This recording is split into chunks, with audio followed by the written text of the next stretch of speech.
네, 오늘 우리가 보고자 하는 날주 말씀 이사야서 9장에서는 9장 8절부터 시작되죠. 오늘 날주 본문은 여기서는 하나님께서 이스라엘 백성들이 북이스라엘이 아람과 연합하여 남유다를 쳐들어온 이 상황에 대해서 하나님의 뜻에 대해 하나님 어떻게 생각하시는지에 대한 내용이 나오고 있습니다.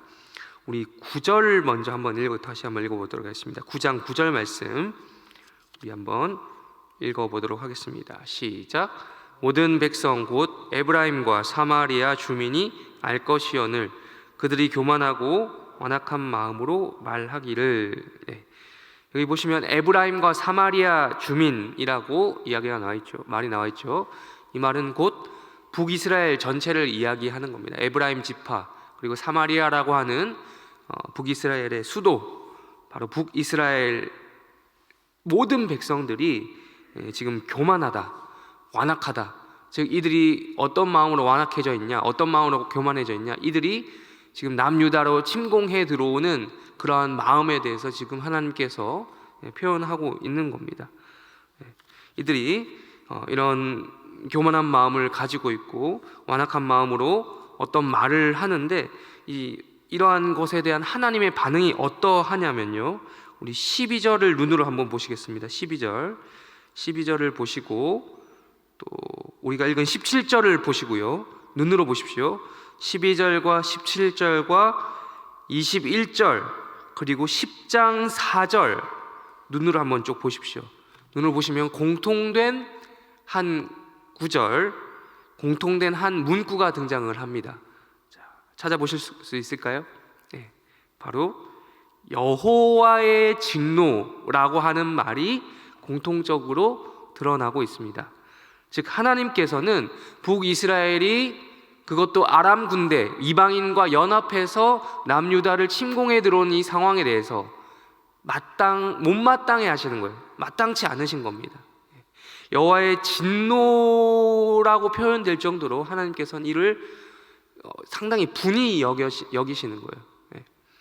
북이스라엘, 물론 지금 이때 당시 남유다를 통치하고 있었던 왕이 아하스 왕, 지난번에 며칠 전에 말씀드렸죠. 이 아하스 왕은 정말 유다 왕 중에서도 정말 최악의 왕이었습니다. 그럼에도 불구하고 하나님께서는 그 왕이 불경건해서 왕이 분명히 하나님 앞에 벌 받아야 했지만, 그럼에도 불구하고 북이스라엘이, 그것도 단독으로 쳐들어온 것도 아니고 그들끼리 싸운 것도 아니고 이방의 손을 빌려서, 아람 왕의 손을 빌려서 함께 연합해서 남유다로 침공해 들어온 이 상황에 대해서 결코 기뻐하시지 않았던 거예요. 기뻐하지 아니하셨을 정도가 아니라 아주 하나님께서 화가 나신 거죠. 진노하셨다라는 거예요.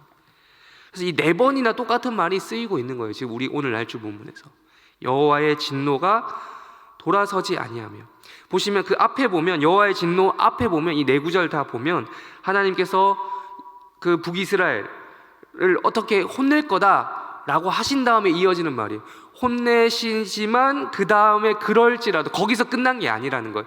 거기서 끝난 것이 아니라 여호와의 진노는 계속해서 그 북이스라엘 을 향해 있을 것이다 라는 이야기를 하고, 그 손이 여전히 펴져 있으리로다. 여호와의 진노가 돌아서지 아니하며라고 말하고 있잖아요. 그의 손이 여전히 펴져 있으리라. 그 말은 아직까지 하나님의 진노가 끝나지 않았다라는 것이죠.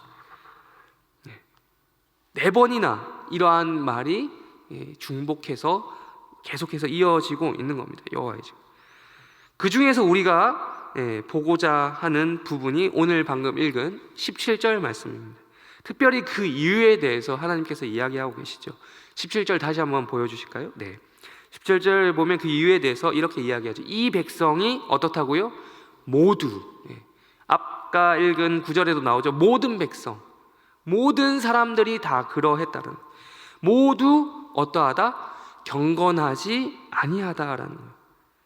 이거는 남녀노소 가릴 것 없이, 귀천을 가릴 것 없이 다 그랬다는 거예요. 모든 북이스라엘 백성들이, 그러니까 이 북이스라엘 왕이었던 베가, 그리고 왕이 어떤 잘못된 결정으로 모든 백성들이 피해를 입는 경우가 있잖아요. 그런 거 아니라는 거예요. 그게 아니라 모든 백성들이 경건하지 아니하였다. 이게 바로 북이스라엘의 현실을 보여주고 있는 것입니다. 모두 경건하지 아니하며 악을 행하며 모든 입으로 망령되이 말하였다. 하나님께서 어떻게 이에 대한 반응을 보이셨습니까? 17절에서 그들의 장정들을 기뻐하지 아니하셨다. 여기 말하는 장정은 번역하면 이제 청년입니다. 일반적으로 청년하면 우리는 되게 긍정적인 이미지를 보죠. 청년하면 젊고 되게 밝고 희망이 있는 그런 존재로 보는데 하나님께서는 이 이스라엘의 청년들만큼은 기뻐하지 않으셨던 거예요. 심지어 그 다음 문구가 가관인데요. 그들의 고아와 과부도 긍휼히 여기지 아니하신다.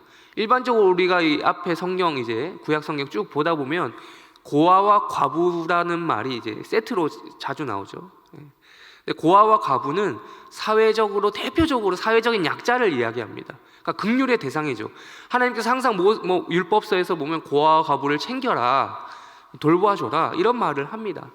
근데 하나님께서는 북이스라엘의 고아와 과부를 긍휼히 여기지 아니하겠다라고 얘기해요. 그러니까 모든 백성들이 합심하여서 그 이유에 대해서 이야기했죠. 여호와의 진노가 그들에게도 고아와 과부에게까지 북이스라엘에 있는 고아와 과부에게까지 도달할 정도면 얼마나 이 모든 백성들이 경건하지 아니하였냐라는 그 심각한 수준에 대해서 이야기하고 불경건한 거. 하나님을 경외하지 않는 거예요. 그리고 모든 입으로 망령되이 말하는 거예요. 여기 망령되이 말하다는 말을 이제 좀 쉬운 말로 하면 어리석다라는 말이에요. 어리석다. 아주 어리석게 악을 행하며 말을 하는 것입니다. 근데 이것은 이사야서에만 나온 이야기가 아니라 오늘의 또 다른 날주 본문인 민수기에서도, 그러니까 이스라엘 백성들의 이건 특징이죠. 이스라엘 백성, 하나님을 믿는다라고 하는 이스라엘 백성들의 공통적인 특징입니다. 그들의 조상인 이스라엘에게로 한번 거슬러 올라가 보도록 하겠습니다. 오늘의 날조 본문인 민수기 보시겠습니다. 민수기 20장 3절 말씀 우리 한번 읽어보도록 하겠습니다.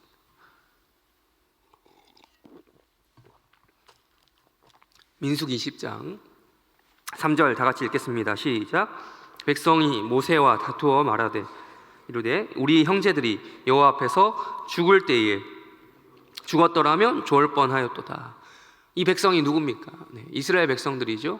이스라엘 백성들이 지금 왜 이런 말을 하고 있습니까? 엄한 말을 하고 있는데 모세와 다투었어요. 싸움이 붙었다라는 거죠. 모세와 그렇지 않은 모든 백성들이 지금 한판 붙은 겁니다. 왜요? 2절 우리가 읽지 않았지만 물이 없어서.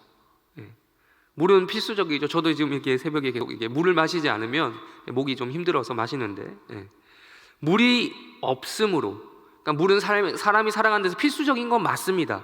물이 없으면 힘든 건 맞아요.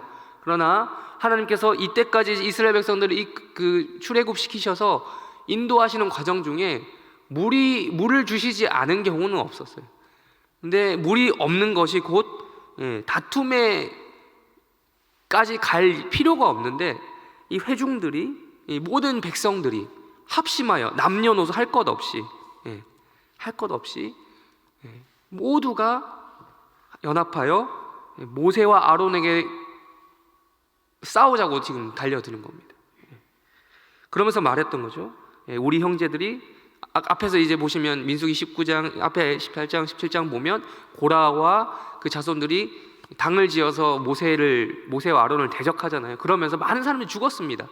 분명 그걸 말미암아 괴로워했고 아파했는데도 불구하고 당장에 보이는 물이 없으니 또 이런 식으로 반응하는 거예요. 죽을 때 그때 우리 죽을 걸 이러는 거예요. 불평의 수준이 상당합니다. 근데 이때 모세와 아론, 그 백성들이 그렇게 입으로 망령되이, 아까 우리 이사야서에서 봤던 것처럼 입으로 망령되이 말을 하는 거예요. 입으로 망령된 말을 한 거예요. 근데 여기서 하나님께서 어떠한 해결책을 주십니까? 하나님께서 또 그 말을 들어주십니다. 우리 8절 읽겠습니다. 8절 20장 8절 다 같이 읽겠습니다. 시작.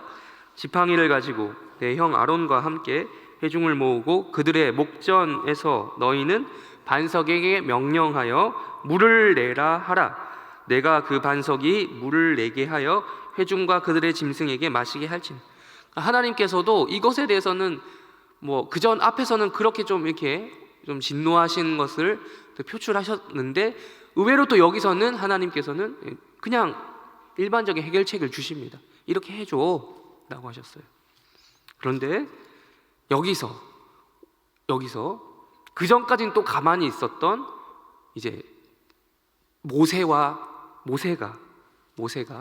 이에 대한 반응을 어떻게 보이는가? 10절 우리 읽겠습니다. 10절 시작. 모세와 아론이 회중을 그 반석 앞에 모으고 모세가 그들에게 이르되 반역한 너희여 들으라. 우리가 너희를 위하여 이 반석에서 물을 내랴 하고. 오히려 하나님께서는 이번엔 침착하셨고 모세가 참다 분을 터뜨린 거죠. 그 반석 앞에 그 백성들을 모은 다음에 하나님께서는 분명히 뭐라고 하셨죠 아까? 반석에게 명령해라, 지시하라 라는 거였죠. 근데 우리 11절 읽지 않았지만 반석을 2번 쳤습니다. 치면서 이런 말을 했던 거예요. 이 반동문자들아, 반동문자, 반역한 너희여 들으라. 야, 우리가 너희를 위하여 이 반석에서 물을 내랴? 이 말이 내가 꼭 이렇게까지 해야겠냐라는 말이죠.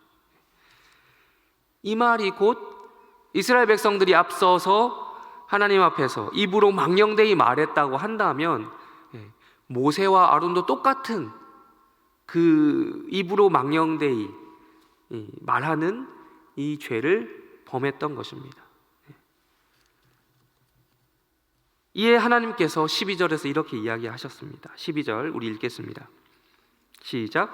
여호와께서 모세와 아론에게 이르시되 너희가 나를 믿지 아니하고 이스라엘 자손의 목전에서 내 거룩함을 나타내지 아니한 고로 너희는 이 회중을 내가 그들에게 준 땅으로 인도하여 드리지 못하리라 하시니.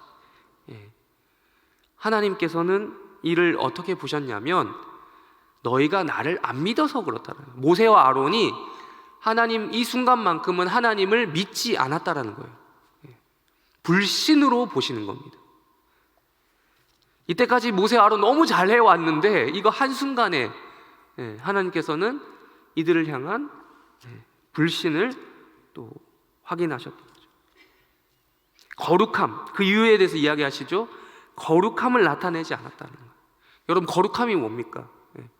모세와 아론이 물론 하나님과 이스라엘 백성 사이에 중간에 있었지만 하나님 입장에서는 그래도 어디 쪽에 더 중점을 두시길 원하셨던 거예요. 중간에서도 하나님을 향해서, 하나님을 대변하는 심정에서 그들에게 나의 거룩함을 대신 드러내 보여주는 그런 지도자로 세우신 거죠. 거룩함이 뭡니까? 구별되는 거죠. 이스라엘 백성들이 입으로 아무리 망령되이 말한다고 하더라도 그들만큼은 똑같이 입으로 망령되이 말하면은 안 되는 입장이었는데, 근데 그 거룩함이 무너지는 것입니다. 똑같이 그 백성들 중에 한 명이 되는 거예요. 똑같이 그렇게 반응을 해보이면 거룩함을 나타내지 않은 것이죠. 세상 사람들이 이렇게 이야기하잖아요. 우리 믿는 사람들 보고, 믿는 사람들이 잘 살다가도 한번 이게 허술함을 보여요. 세상 사람들과 비슷한 모습을 보여줘요. 근데 그 한 번 가지고 뭐라고 합니까? 다 똑같네, 이런 얘기 하잖아요. 믿는 사람들도 뭐 또 좀 다른 줄 알았더니 다 똑같네. 이게 바로 구별되지 않는 거예요. 구별되지 않는 지점. 거룩함을 나타내 보이지 못했을 때. 모세와 아론 이때 한 번 실수했거든요. 이거 하나 가지고 꼬투리 잡힐 수 있는 것입니다.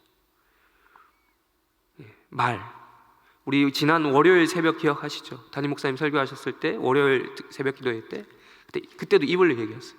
언어 생활 다 똑같네. 그렇다면 우리는 어떻게 우리의 신앙생활 어떻게 그 하나님의 거룩함을 내 보여야 하겠는가? 오늘 또 다른 날주 본문인 시편 보시겠습니다. 시편 58편 보시겠습니다. 시편 58편 11절.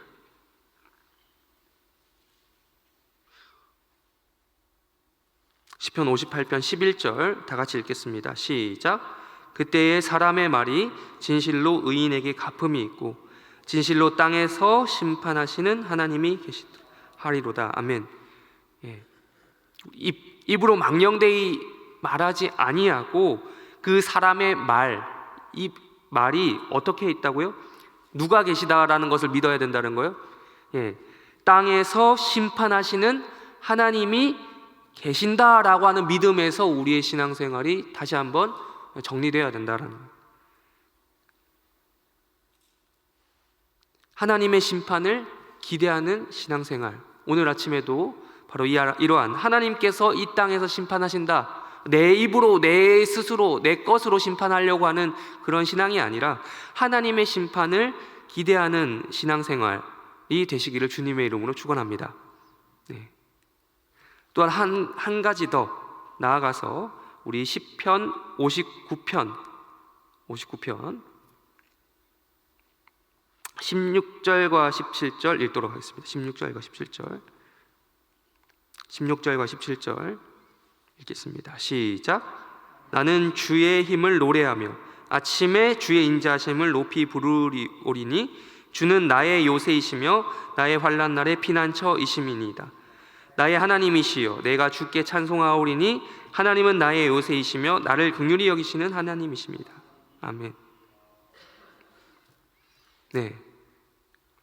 하나님의 거룩함을 어떻게 또 우리가 내보이는 그런 신앙생활, 사회생활, 언어생활 할 수 있겠습니까? 바로 시편 59편에서 말하는 것처럼 이 아침에 여러분들이 모여서 기도하는 이 기도를 통해서 하나님을 노래하고 찬송하는 오늘 하루 되시기를 주님의 이름으로 축원합니다. 이렇게 하나님을 기대하십시오.